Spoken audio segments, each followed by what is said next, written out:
చాలామందికి తెలియని విషయం ఏంటంటే డబ్బులు సంపాదించడం గొప్ప అనుకుంటారు కదా. నిజానికి డబ్బులు సంపాదించడం కాదు గొప్ప, సంపాదించిన డబ్బుల్ని కోల్పోకుండా ఉండడం గొప్ప. సో మీరు అబ్జర్వ్ చేస్తే చాలా మంది లోజర్స్ చేసిన బిగ్గెస్ట్ మిస్టేక్ ఏంటంటే మోస్ట్ ఆఫ్ ది టైమ్స్ వీళ్ళు కష్టపడి చెమటోడ్చి డిఫరెంట్ లొకేషన్స్లోనో డిఫరెంట్ కంట్రీస్లోనో ఇంత మీద కష్టపడి డబ్బులు సంపాదిస్తూ ఉంటారు. ప్రత్యేకంగా ఐటీ వాళ్ళు ఎంతో డబ్బులు సంపాదిస్తారు.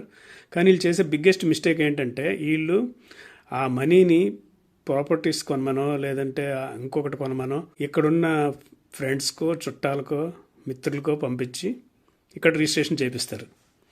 సో అందరూ చేసే బిగ్గెస్ట్ మిస్టేక్ ఏంటంటే అదే.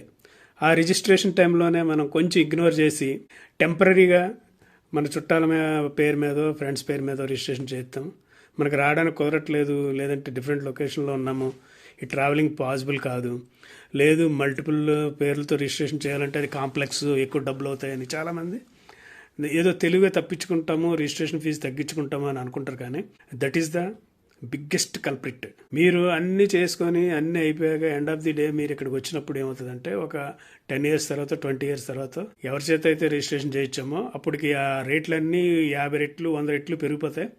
So then they will become reverse. You will not get your money, you will not get your property, you will lose. అందుకనే ఎంత దూరంలో ఉన్నా, ఎంత కష్టంలో ఉన్నా, ఎంత ఖరీదైనా కానీ రిజిస్ట్రేషన్ చేయించుకునేటప్పుడు మీ పేరు మీదే మీరే చేయించుకోండి. Don't depend on your friends or relatives or anybody else.